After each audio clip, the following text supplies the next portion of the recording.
my gosh, guys. I think tuloy na talaga ang pagvo-vlog na 'to dahil kita niyo naman, ang aking mic ay puwede pala sa laptop ko at ang daming storage ng laptop ko.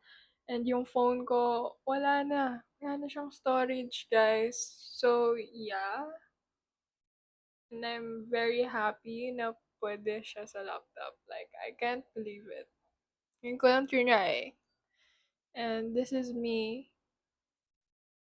saying, "Hi, world." Ang feeling. Pero, okay guys, I think tuloy-tuloy na 'to. Cut-cut ko na lang or anything.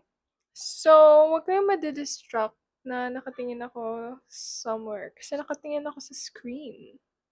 Pero ito, ayan kayo guys. Ayan yung camera ko sa laptop,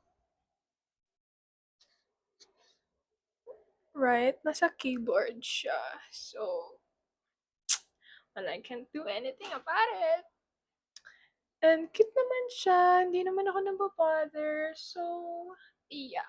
Wait, we're gonna cut. Cut!